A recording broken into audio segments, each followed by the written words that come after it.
Vous buvez de l'eau tous les jours. Mais si je vous disais que la façon dont vous le faites pourrait transformer votre sang en quelque chose de plus épais, de plus lent, incapable d'atteindre vos pieds correctement? Chaque gorgée au mauvais moment épaissit votre circulation. Restez avec moi, parce que dans les minutes qui viennent, vous allez découvrir pourquoi vos jambes sont lourdes, pourquoi vos pieds restent glacés même sous 3 couvertures, et surtout, comment un simple changement dans votre manière de boire peut inverser tout cela. Ce que vous allez apprendre aujourd'hui, 85% des personnes de plus de 60 ans l'ignorent complètement. Je suis le docteur Antoine Verdemont. Depuis plus de 30 ans, je me consacre à la médecine vasculaire, en accompagnant des milliers de seniors confrontés à des problèmes de circulation dans les membres inférieurs. Au fil de ces décennies passées en consultation, j'ai observé quelque chose de troublant. Les patients arrivent avec des symptômes identiques, des jambes pesantes, des extrémités engourdies, des douleurs nocturnes, et presque tous me disent la même chose, ils pensaient bien faire. Aujourd'hui, je vais vous révéler les erreurs cachées que vous commettez probablement en ce moment même avec votre hydratation. Je vais vous montrer comment ces habitudes silencieuses sabotent le flux sanguin dans vos jambes. Et surtout, je vais vous donner les gestes précis, simples et gratuits pour rétablir une irrigation sanguine optimale dans vos membres inférieurs dès ce soir. Il y a quelques mois, j'ai reçu Madeleine dans mon cabinet. 67 ans, retraitée, vivant seule dans un appartement au 3e étage sans ascenseur. Elle marchait avec difficulté, s'arrêtant tous les 10 mètres pour reprendre son souffle. Ses mollets lui semblaient remplis de plomb. La nuit, des crampes violentes la réveillaient, ces contractions brutales qui tordent le muscle et arrachent un cri de douleur. Ses pieds étaient constamment froids, même en plein été, même avec des chaussettes de laine. Son médecin traitant lui avait dit que c'était normal à son âge, qu'il fallait vivre avec. Mais Madeleine ne voulait pas vivre avec. Elle voulait pouvoir monter ses escaliers sans s'accrocher à la rampe, comme à une bouée de sauvetage. Quand je lui ai posé des questions sur ses habitudes quotidiennes, elle m'a parlé de son alimentation, de ses médicaments, de son sommeil. Puis je lui ai demandé comment elle buvait son eau. Elle m'a regardé avec surprise.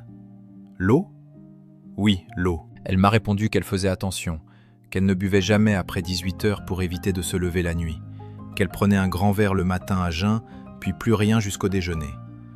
Et c'est là que j'ai compris.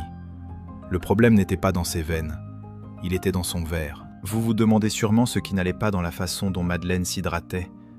Après tout, elle buvait de l'eau, elle faisait attention, elle suivait même certains conseils qu'on entend partout. Pourtant, chaque gorgée qu'elle prenait, ou plutôt chaque gorgée qu'elle ne prenait pas au bon moment, aggravait la situation dans ses jambes. Ce que je vais vous expliquer maintenant va peut-être vous choquer, parce que ce que Madeleine faisait, vous le faites probablement aussi. Il y a un détail que personne ne vous a jamais expliqué sur le lien entre l'eau que vous buvez et le sang qui circule dans vos membres.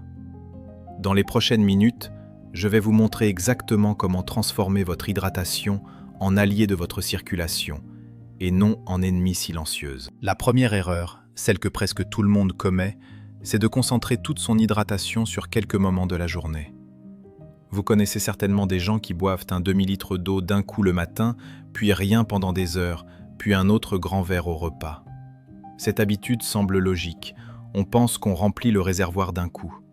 Mais votre corps ne fonctionne pas comme un réservoir, il fonctionne comme un réseau de canaux vénitiens, où l'eau doit circuler en permanence, de façon régulière et constante. Quand vous inondez votre organisme avec un demi-litre d'eau en quelques minutes, que se passe-t-il ? Votre système ne peut pas tout absorber d'un coup. Une grande partie est évacuée directement par les reins dans les heures qui suivent. Pendant ce temps, entre ces grands apports espacés, votre sang s'épaissit progressivement. Imaginez une rivière dont le débit devient irrégulier. Par moments, elle déborde. Par moments, elle s'assèche. Dans les périodes d'assèchement, le lit de la rivière se remplit de dépôts, de boue, de débris. C'est exactement ce qui arrive dans vos vaisseaux sanguins. Quand l'eau manque pendant plusieurs heures, votre sang devient plus concentré, plus visqueux, plus difficile à propulser jusqu'aux extrémités. Et devinez quelles sont les premières victimes ? Vos pieds, vos mollets, vos jambes, les parties les plus éloignées de votre cœur, celles qui ont déjà le plus de mal à recevoir le flux sanguin contre la gravité. J'ai eu un patient, Robert, 74 ans. Il buvait religieusement son litre et demi d'eau par jour. Mais tout d'un coup, en 3 fois. 7 heures du matin, midi 18 heures. Entre ces moments, rien. Il souffrait d'engourdissements constants dans les orteils. Quand nous avons réparti la même quantité d'eau sur toute la journée, en petites prises régulières toutes les heures, ces symptômes ont commencé à s'atténuer en moins de 15 jours. Parce que son sang gardait une fluidité constante. La solution est simple. Au lieu de boire un demi-litre d'un coup, buvez un verre de 100 à 150 ml toutes les heures ou toutes les 2 heures. Gardez une bouteille près de vous. Créez des rappels si nécessaire. Votre sang reste fluide en permanence et vos jambes reçoivent ce dont elles ont besoin pour fonctionner correctement. Mais même si vous régularisez vos prises d'eau, il y a une deuxième erreur encore plus sournoise. Celle-ci concerne le moment où vous décidez d'arrêter de boire.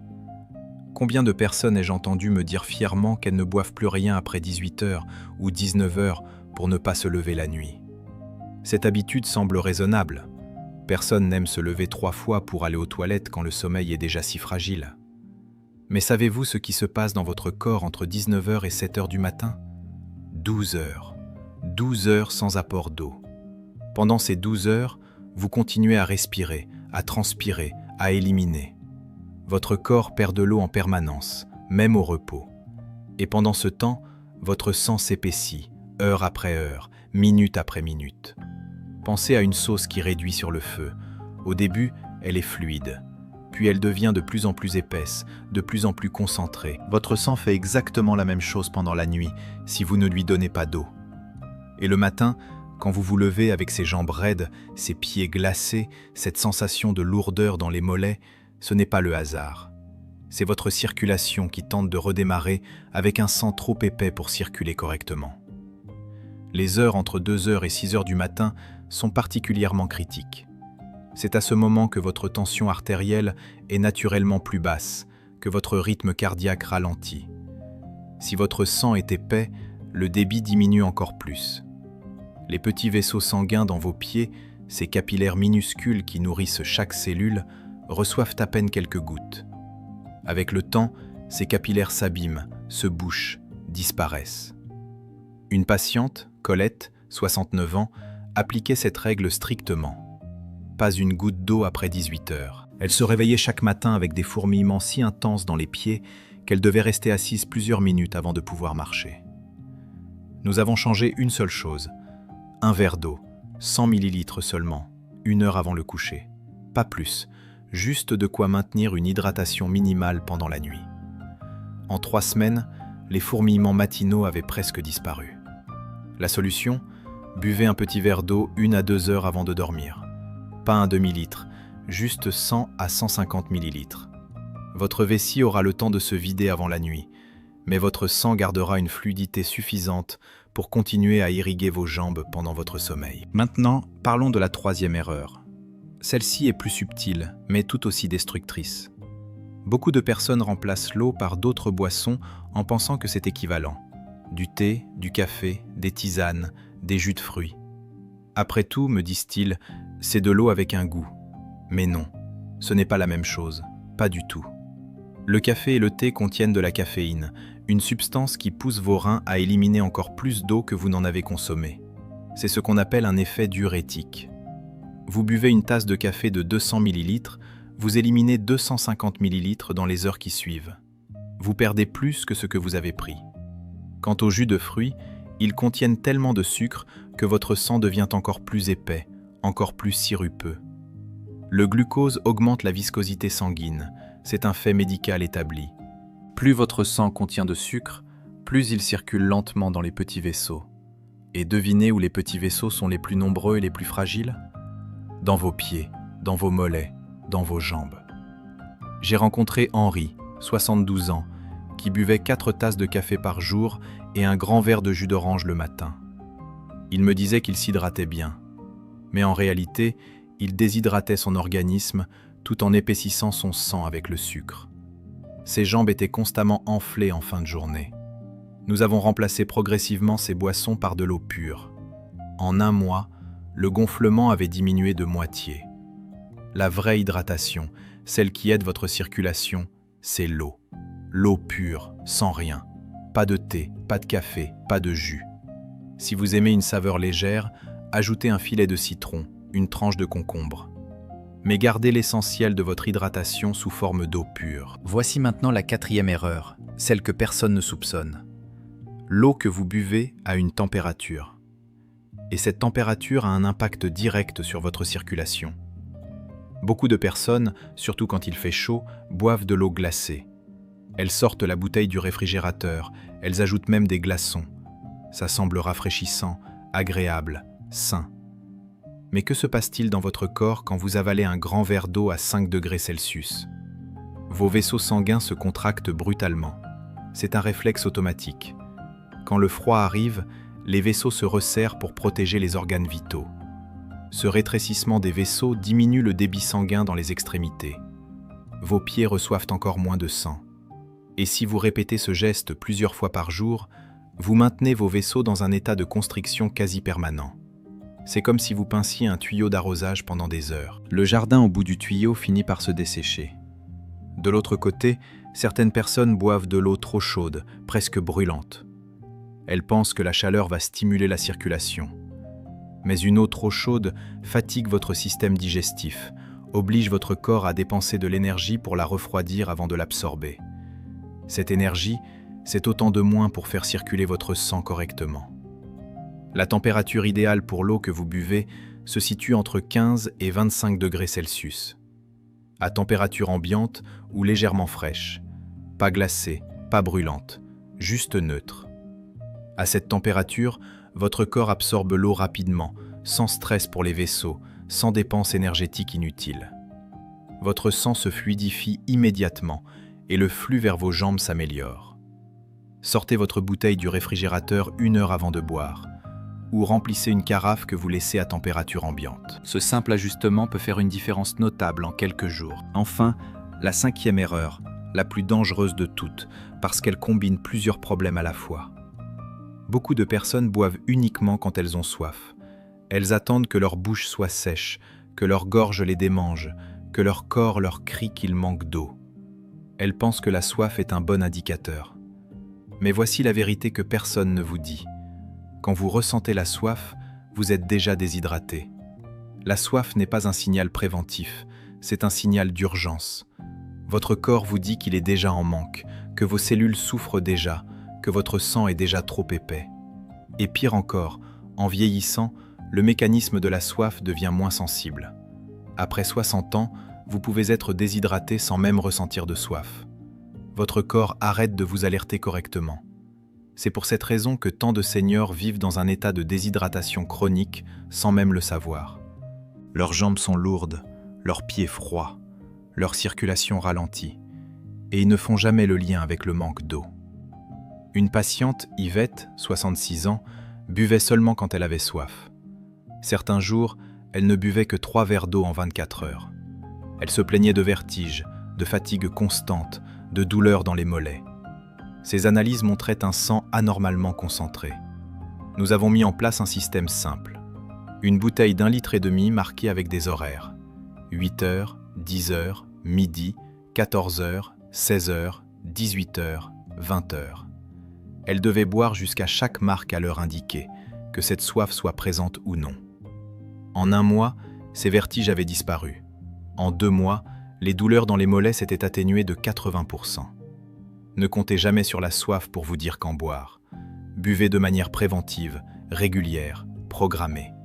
Votre circulation vous remerciera. Maintenant, laissez-moi vous révéler quelque chose qui va vous surprendre.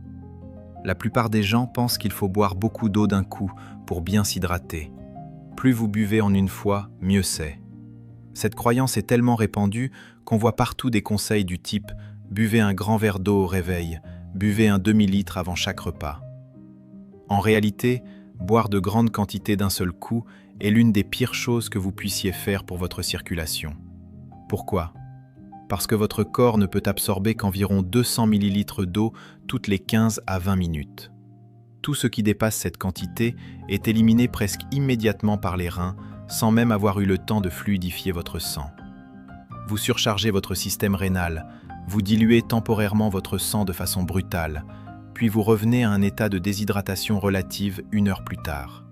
C'est un yo-yo métabolique épuisant pour votre organisme. Ce qu'il faut faire, c'est exactement l'inverse. Boire de petites quantités, 100 à 150 millilitres, mais très régulièrement, toutes les heures ou toutes les 2 heures. De cette façon, votre sang maintient une fluidité constante, vos reins travaillent de manière harmonieuse et vos jambes reçoivent un flux sanguin stable tout au long de la journée. Pensez à un système d'irrigation goutte à goutte plutôt qu'à un arrosage violent et sporadique. Le goutte à goutte nourrit la plante en profondeur, sans gaspillage. L'arrosage brutal inonde la surface et s'évapore avant d'être absorbé. Votre corps fonctionne selon le même principe. Est-ce que tout cela vous parle ? Est-ce que vous reconnaissez certaines de ces erreurs dans vos propres habitudes ? Laissez-moi un commentaire pour me dire laquelle de ces 5 erreurs vous commettez le plus souvent. Est-ce que vous buvez de grandes quantités d'un coup ? Est-ce que vous arrêtez de boire après 18 heures ? Est-ce que vous attendez d'avoir soif ? Écrivez dans les commentaires, je lis chacun d'entre eux et je vous promets que vous n'êtes pas seul. Des milliers de personnes font exactement les mêmes erreurs. Et surtout, ces erreurs ne sont pas une fatalité. Elles peuvent être corrigées dès aujourd'hui avec des gestes simples et gratuits. Je sais que tout ce que je viens de vous expliquer peut sembler lourd, peut-être même inquiétant. Vous vous dites peut-être que vous avez fait tout de travers pendant des années, que vos jambes souffrent à cause de gestes que vous pensiez inoffensifs. Mais voici la bonne nouvelle, la très bonne nouvelle. Votre circulation a une capacité de récupération extraordinaire. Même si vous avez 70 ans, même si vous souffrez de jambes lourdes depuis des années, votre corps peut encore s'améliorer. Les petits vaisseaux sanguins peuvent se régénérer, le flux sanguin peut s'accélérer, les symptômes peuvent diminuer, parfois même disparaître complètement. Tout ce dont vous avez besoin, ce sont les bons gestes, appliqués de la bonne manière, dès maintenant. Maintenant, je vais vous donner exactement ce dont vous avez besoin pour agir.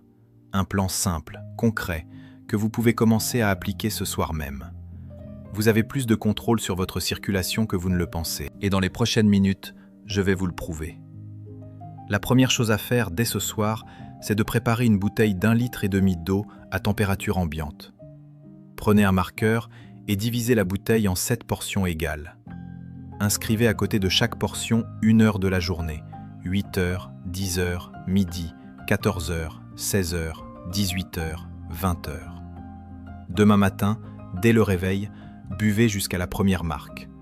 Puis, à chaque heure indiquée, buvez jusqu'à la marque suivante. Vous n'avez pas besoin de tout boire d'un coup.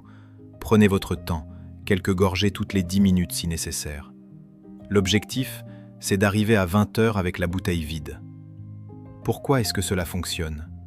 Parce que vous donnez à votre sang un apport constant et régulier d'eau tout au long de la journée. Votre circulation reste fluide en permanence. Vos jambes reçoivent ce dont elles ont besoin sans interruption. En 2 à 3 semaines, vous devriez remarquer que vos pieds sont moins froids le matin, que vos jambes sont moins lourdes en fin de journée. Cela ne prend que quelques secondes de préparation le soir et quelques gorgées régulières dans la journée. La deuxième action, tout aussi importante, concerne votre hydratation nocturne. 1 heure avant d'aller vous coucher, buvez exactement un verre d'eau de 100 ml. Pas plus, pas moins. Réglez une alarme sur votre téléphone si nécessaire pour ne pas oublier. Ce petit verre d'eau va maintenir une fluidité minimale dans votre sang pendant la nuit, sans vous forcer à vous lever pour aller aux toilettes. Pourquoi ? Parce qu'1 heure avant le coucher, votre vessie a encore le temps de se vider naturellement avant que vous vous endormiez. Mais votre sang, lui, garde cette eau en réserve pour les heures critiques de la nuit, entre 2 heures et 6 heures du matin, quand votre circulation est au ralenti. En 3 à 4 semaines, vous devriez constater que vous vous réveillez avec moins de raideur dans les jambes, moins de fourmillements dans les pieds, moins de crampes nocturnes. Cette simple habitude peut transformer vos nuits. La troisième action consiste à éliminer progressivement les boissons qui sabotent votre hydratation. Commencez par remplacer une tasse de café ou de thé par jour par un verre d'eau pure. Si vous buvez 4 cafés par jour, passez à 3 cafés et un verre d'eau. La semaine suivante, passez à 2 cafés et 2 verres d'eau. Continuez jusqu'à ce que vous ne consommiez plus qu'1 ou 2 cafés par jour au maximum et que le reste de votre hydratation vienne de l'eau pure. Faites la même chose avec les jus de fruits. Remplacez-les par de l'eau avec une tranche de citron si vous avez besoin d'un peu de goût. Pourquoi cette progression lente ? Parce que votre corps doit s'habituer. Si vous arrêtez brutalement la caféine, vous risquez des maux de tête, de la fatigue. Mais en réduisant progressivement, Vous laissez à votre organisme le temps de s'adapter. En 4 à 6 semaines, votre sang sera beaucoup moins visqueux, beaucoup plus fluide. Votre circulation dans les jambes s'améliorera naturellement. La 4e action, et celle-ci est cruciale, c'est d'ajuster la température de l'eau que vous buvez. Sortez vos bouteilles du réfrigérateur, remplissez une carafe le matin et laissez-la à température ambiante toute la journée. Si vraiment vous ne supportez pas l'eau à température ambiante, ajoutez 1 ou 2 glaçons pour la rafraîchir légèrement, mais jamais plus. L'eau doit être fraîche, pas glacée. Entre 15 et 20 degrés Celsius, c'est l'idéal. À cette température, vos vaisseaux sanguins restent détendus, ouverts, prêts à laisser passer le flux sanguin sans résistance. En quelques jours seulement, vous pourriez remarquer que vos pieds se réchauffent plus facilement, que vos mollets sont moins contractés. Ce petit ajustement de température a un impact immédiat sur votre confort circulatoire. Enfin, la 5e et dernière action, créez des rappels visuels et sonores pour ne jamais oublier de boire. Mettez une alarme sur votre téléphone toutes les heures entre 8h et 20h. Quand l'alarme sonne, buvez 3 à 4 gorgées d'eau, que vous ayez soif ou non. Placez également des verres d'eau dans les endroits où vous passez du temps. Un verre près de votre fauteuil, un autre dans la cuisine, un 3e sur votre table de nuit. La simple présence visuelle de l'eau vous rappellera de boire. Votre cerveau a besoin de ces indices pour créer une nouvelle habitude. En 4 semaines, boire régulièrement deviendra automatique. Vous n'aurez plus besoin d'alarme. Votre corps réclamera naturellement son eau toutes les heures, et votre circulation vous remerciera chaque jour un peu plus. N'oubliez jamais, ne modifiez jamais vos médicaments sans l'avis de votre médecin. Ces conseils d'hydratation viennent en complément de votre traitement médical, jamais en remplacement. Si vous prenez des diurétiques ou des médicaments pour la tension, parlez-en d'abord à votre médecin avant de modifier votre consommation d'eau. Votre sang circule dans plus de 100 000 km de vaisseaux. Chaque jour, il fait le tour complet de votre corps 1400 fois. Mais pour accomplir ce voyage incroyable, il a besoin d'une seule chose, la fluidité. Et cette fluidité dépend entièrement de la façon dont vous buvez votre eau. Ce n'est pas une question de chance, ce n'est pas une fatalité liée à l'âge. C'est un choix que vous faites à chaque heure de la journée. Un choix simple, gratuit, à la portée de tous. Alors je vous pose la question. Parmi tout ce que nous avons vu aujourd'hui, quelle est l'erreur qui vous a le plus surpris? Celle que vous pensiez être sans conséquence? Dites-le moi dans les commentaires. Et si cette vidéo vous a ouvert les yeux sur l'importance de bien s'hydrater pour protéger votre circulation, partagez-la avec quelqu'un que vous aimez. Votre conjoint, vos enfants, vos amis. Parce que les problèmes de circulation ne font pas de bruit, mais l'information, elle, peut changer des vies. Vous vous souvenez de Madeleine, cette patiente dont je vous ai parlé au début, celle qui ne pouvait plus monter ses escaliers sans s'accrocher à la rampe? Aujourd'hui, 6 mois après avoir modifié sa façon de boire, elle monte ses 3 étages sans s'arrêter. Ses crampes nocturnes ont disparu, ses pieds ont retrouvé leur chaleur. Elle m'a dit la semaine dernière qu'elle avait l'impression d'avoir retrouvé 10 ans de sa vie. Tout cela grâce à de l'eau bue au bon moment, à la bonne température, en bonne quantité. Rien de magique, juste de la constance et de la méthode. Je suis le docteur Antoine Verdemont. Prenez soin de votre circulation en prenant soin de votre hydratation, et elle prendra soin de vous pour les années à venir.